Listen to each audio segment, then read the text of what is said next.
speaking of waiting forever, we made mention, and apparently we're going to have to wait a while longer. We've been waiting for Bray Wyatt to make any sense, to say anything, to come to a point, put a period on the end of a sentence, bring the thing somehow to a close, whatever the is his issue, what he's talking, what the whole deal is here. We've been trying to find out, waiting a while, right? Got an email from someone who will only be known as David. And I can't guarantee the veracity of this story. I don't know David personally, but he also wrote some stuff which I'm not going to read, which proves to me that he is the cousin of a famous wrestler from the 80s and 90s that I also knew, and I know this to be a fact because of things that he had said. So therefore, he's not only got a little experience with interactions with people in wrestling, but also, as when we read the email, we will find that he works in production and has various friends in the production and entertainment industry, if I've loosely covered that enough. So we don't know about the particular story we're going to tell here, but the guy has some legitimate contacts. And apparently, this was, he recently heard something that was confirmed from a few friends who work on WWE's production team. Now, I'm not necessarily trying to say there's a mole in Stamford, but there's hundreds of people that work on these television productions, Raw and SmackDown. But anyway, so apparently the plan was that Bray wanted to work with Brock Lesnar specifically. The reason being, Brian, you're going to love this. The reason being was that he needed someone that could completely destroy him. Because the idea... I agree. Well, but then again, we've seen that done before. The idea was for Brock to kill, in quotation marks, Bray at WrestleMania, which would then allow Uncle Howdy to raise a new beast version of Bray after WrestleMania. Well, now hold on. Which would allow Bray to come out and say, see, I told you there was a monster beneath this, and Brock killed me and unleashed the new monster. Or words to that effect. I'm sure it would take Bray longer. When the Mountain Dew match flopped, the WWE came back and said, instead of a new beast version, how about we get the Fiend back? Because apparently WWE... That's the good option? That's their good option? Hold on. WWE lost faith in the plan and decided they wanted the Fiend back due to the massive merchandise machine that the Fiend was. The masks and shirts and belts helped justify that $3 million salary as well as the bus. So they gave him a bus too, huh? And $3 million? Is that what we've been led to believe? I can't comment on these matters. Well, when they fired him, he was making $2 something. Anyway, when Brock refused to do the angle, David continues, they switched to Lashley. And when the company brought the Fiend idea back to Bray, he asked for some time off, which he was granted for one event. Then he no-showed MSG the next night. Of all the venues, the no-show, too. And that's where David's going. So my question for Jim is, in the old days, what would the punishment be for no-showing Madison Square Garden? Also, is there ever a scenario where doing this much build and storytelling and being this convoluted is worth the effort? Or does the build take so long that when the payoff happens, you've lost the fans because they just can't remember all the bullshit it took to get there? Bingo! And what would have happened? They would have never worked in the Northeast ever again. Well, now hold on. There's a quantification to that, but let's go to the second part first. The second part is that now what we have unfortunately come to here in the wrestling business is we've talked about the word niche, the niche product, or the niche product, as some people say. But it's a tiny segment of society that is interested fanatically in a certain thing. But it's tiny because it fits a little niche, right? that's the difference now between, and possibly, which came first, chicken or the egg? We put the cart before the horse. Is that why that wrestling is now less popular on television and in live events than ever before? Fewer people are going and fewer people are watching because it's fucking, they've run off and left them, and they don't have the time in their lives to follow all this convoluted bullshit. It was easy in the territory days. It was, the guys were fighting for titles, money, women, or revenge. And it's fairly easy to fucking, and there wasn't all this goddamn hoo-ha that, because now the people getting into the wrestling business, because it is a niche business, those people are niche people. And they like all this other niche shit. And they bring their niche people into the other niche shit. And it's all niche. And meanwhile, nobody's just saying, hey, I fucking stole your goddamn belt. What are you going to do about it? And the other guy hits him over the head with a chair. It's got to be all this fucking hoo-ha that requires fewer people than ever to spend more time watching, more effort looking up news, more money because everything's more expensive than ever, to keep up with what the fuck's going on when it. And the most interesting stuff is behind the scenes. And that's another thing the territory days had an advantage on, is there was no behind the scenes news to distract anybody. The only news was what was on television or in the arena program. And so everybody was on the same page. But the first part, what is the punishment for no showing Madison Square Garden? It would depend. If it was Johnny Rods in the opening match and his car broke down, then I'm sure Vince, when he got to the fucking building covered in oil and crank fluid or whatever, Vince Sr. would have given him $100 and said, sorry, Johnny, we'll put you on second next time so you got more time to get here. What the fuck, right? I don't know that maybe in the old, did Rocca ever no show on, if a star, if an attraction. Yeah, that's the question. If an attraction on the card, not even in the main event, but just somebody that was billed, that was, featured in some way, no-showed without being hospitalized in a fucking car wreck or goddamn plane cancellation or something provable it was beyond their control. I don't know that ever happened. Because what they accused Bruno of. Remember when they wanted to screw over Bruno, they double booked him, and then that's right, turned him in for one of those dates to say that he no-showed and he couldn't work all of a sudden. And then he went to Toronto. And for some people who are going, what the fuck, this was before Bruno won the title in 61 or 62, and before he was getting big, but it was before he became Bruno. And he got on the outs with The Office. This is why he always had bad feelings about the McMahons, even when they were all making so much money together. Yeah. Because originally they tried to keep him, out of the territory when they couldn't control what he was doing. But nevertheless, the point is, nobody no-showed Madison Square Garden on purpose, unless that would be like, you would know you were giving your notice effective immediately. And so it would have to have been somebody that already wanted to leave the territory.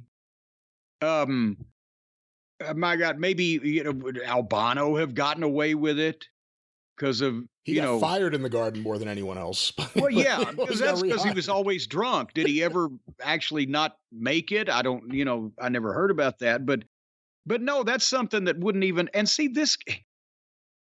there's got to be something wrong with this fucking guy somehow, that he was advertised for WrestleMania and all this other stuff, and suddenly he's gone. So there's something wrong, either creatively or physically, or maybe mentally.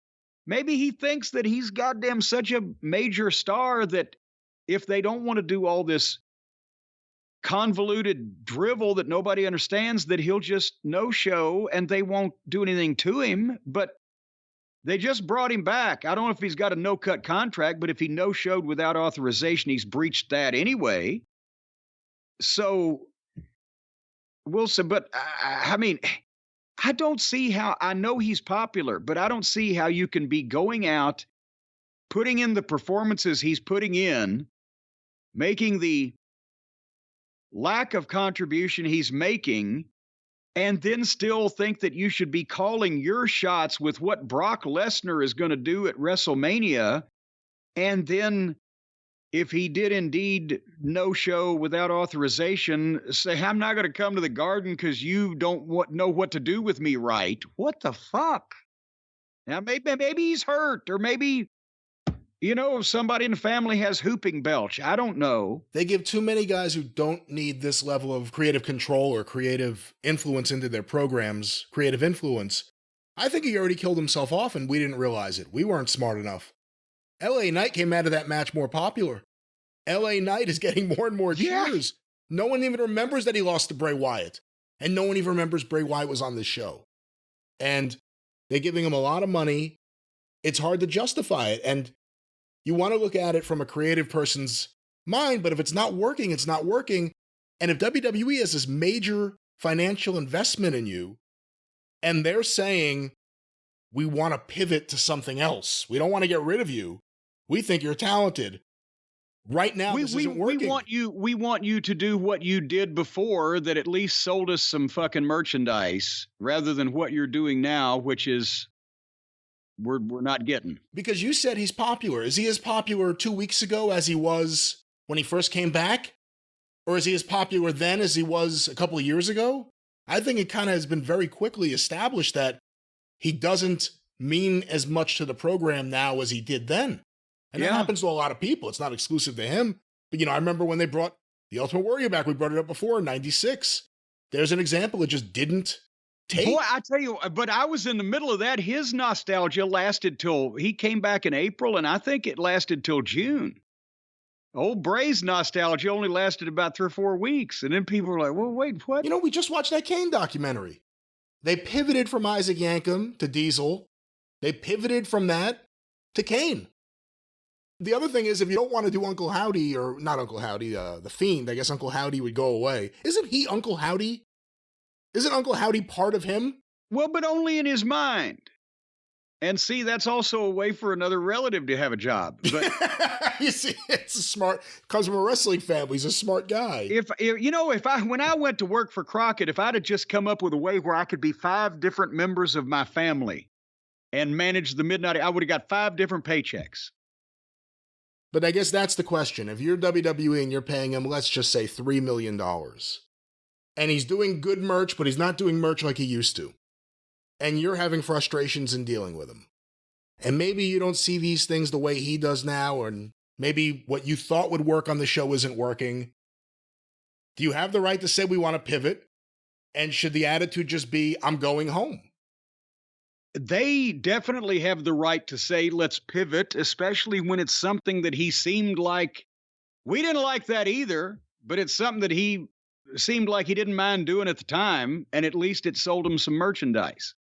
For him to say, no, I'll instead just go home, if that is indeed what he did, then I think they should help him carry his bags to the car and save the $3 million.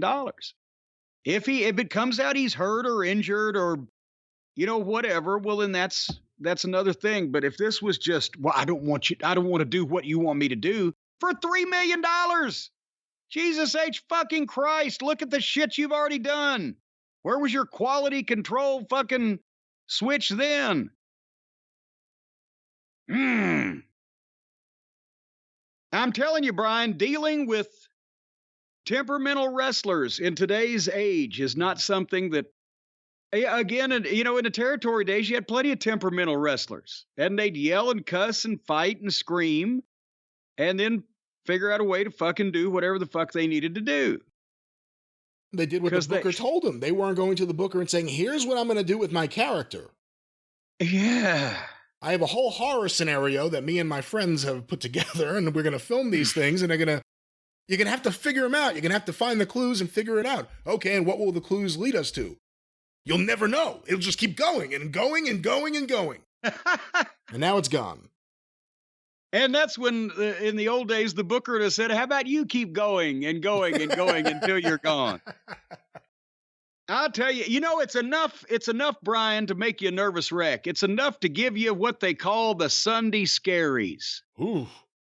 When you got to deal with these wrestlers and they've got these wild harebrained schemes and ridiculous ideas, and you're a raw nerve end, and you never know what kind of phone call you're going to get next, whatever kind of amateurish pitch for whatever kind of science fiction scenario. And that's why that I believe Sunday Scaries should be the official CBD gummies of every wrestling booker, because they will help you decompress. They'll help you clear your mind. They'll help you fall asleep. As a matter of fact, folks, it's 2023. We're on the way to time travel. Somebody's going to have to invent suspended animation. You take a couple of these Sunday Scaries CBD gummies a day, well, goddamn, you'll just fall asleep on the Jupiter 2, and you'll be there until Dr. Smith wakes you up in a panic. I'm telling you. Metaphorically speaking. Metaphorically speaking, it might not be Dr. Smith because, after all, Jonathan Harris has passed away, but it'll be some flamboyant senior citizen with gray hair and an ascot. That's the last person I want waking me up in a panic. Dr. Zachary Smith? Oh, the pain! Oh dear! William, you bubble-headed booby. But I'll tell you what, you're a bubble-headed booby if you don't check into these Sunday Scaries CBD gummies, because that's, again, the Sunday Scaries are the oh shit moments. The nervousness, the can't sleep, the feelings of dread and impending doom. Sometimes that feeling of impending doom can be a symptom of a heart attack. So these must be good for heart attacks also. If you feel like you're having a heart attack, folks, take a Sunday Scary. No. If you feel like you're having a heart attack, folks, go to the emergency room or call your doctor or call 911. Do not, metaphorically speaking, in some weird metaphorical sense that I haven't picked up on, Jim is saying these things. Well, and I thought it was the multiphor. The multiphorically speaking. When you have more than one metaphor, it's a multiphor. But nevertheless, Sunday Scary CBD gummies were made to defeat the crap life throws at us. The perfect CBD gummies for professionals on the grind, super moms, students, party animals. Do we have any party animals out there in the cult of Cornette? But they're deliciously cute, according to the advertising content here. Deliciously cute. They're vitamin boosted. So at the same time as you will send yourself into a state of suspended animation, you will also get plenty of your daily vitamins. Make sure you don't have iron poor blood. And sometimes when they have to, at the hospital, hook you up with a fucking Sears Die-Hard battery and jumpstart you to bring you back around again, well, then you'll have plenty of vitamin C to ward off possible germs you'll come in contact with. Multiphorically speaking. Multiphorically speaking, if you're a horrible sleeper, no more. You'll be out like a light. And you won't be nervous about anything. As a matter of fact, people will run in screaming, "Hey, Joe, the fucking house is on fire." And you'll say, "Well, let me know when it gets serious." That's the kind of state you'll be in. You will not be in that kind of state unless it's in dreamland. But in reality, if there was a fire, you would be able to just jump right up and get out of the house. I just believe, jump out the window. Or that. If you're in a house fire and you need to work up the courage to jump out the window, folks, take one of these Sunday Scary CBD gummies. And try the unicorn jerky. Huh? Try the unicorn jerky. Will that help you jump out the window? Well, it's one of the wonderful products from Sunday Scaries. Yeah, but is it going to help you if you're trapped in a house fire? Let's not talk about jumping through windows. Well, what are you going to do if you're trapped in a house fire and the door is aflame? The only egress that you have is a window. What do you do? What do you do? What floor am I on? Third. Oh, fuck. I'm going to jump out the third floor window? There's no fire escape? What building am I in? Is it up to code? Yeah, but this isn't the goddamn Bronx. Well, this is in normal civilization. They haven't had fire escape since the fucking 30s. You're on the third floor. Your house is on fire. The only way out is a window. Now, once again, I never thought I would defend the Bronx, but what is this? If you're on the first floor, it's a no-brainer. If you're on the second floor, chances are you're going to be okay. So I put you on the third floor because then it's a decision, but it's not like it's the fourth or the fifth floor where you go, well, fuck it. It's the gas chamber or the electric chair. I'm done, cooked, and over either way, dicked by the dingle-dong of destiny. Stick a fork in me, I'm done. You're on the 3rd floor. You got an equal shot. What are you going to do? What's outside the window? Do I have any trees? Oh, for God's sake, no! Is there a house next door with like a pipe, a drainage thing I could jump on? There's nothing but grassy surface and ground below the 3rd story window, and generally you've got every 10 feet per story, so you're looking at the window being about 22 feet off the ground, or the same, actually less height, 2 feet shorter than the scaffold match was at Starcade At Scaffold 86. Yes, at Scaffold 86. So what are you going to do? What's under me? Is there an awning? Is there grass and ground? What about a flagpole? There's nothing. There's nothing to aim right, for. It's just a flat house. It's just if you aimed wrong on that flagpole. What? How many houses do you have with flagpoles on them? What is that? A government building? Well, I'm just thinking of things I can grab on. There's nothing to grab. Down. You're out the window. You're in space until you get to the flat ground with grass on it. Well, you know what? I just watched El Hijo del Vikingo, so I think I may be able to jump out the window in a tumble salt fashion and just roll away. I would do it. And you just roll off. Roll off, because it is downhill. So and then you got a creek. Can you swim? Glass rolls on. So, folks, here's the thing. If you're faced with that situation, you're on the 3rd floor in a house that's ablaze, and you've only got a window to exit out of, take one of these Sunday Scary CBD gummies, get up the courage, jump out the window, land on the ground, roll into the creek, and then you better know how to swim or you're going to be up shit creek without a paddle. And right now, we will give you a paddle to get 25% off your CBD gummies from Sunday Scaries. Just go to Sunday, that's like the day, Sunday. If you can't spell that, apparently you've already had too many gummies. Sunday, Scaries, the plural of scary, SCARIES.com, SundayScaries.com. Use the promo code JCE for your 25% discount. 25% off the Sunday Scaries CBD gummies at SundayScaries.com. Promo code JCE. Take 2 CBD gummies every day to keep the scaries away. And keep the fire department phone number on speed dial and make sure that the window is not nailed shut. And you'll be fine. SundayScaries.com. SundayScaries.com.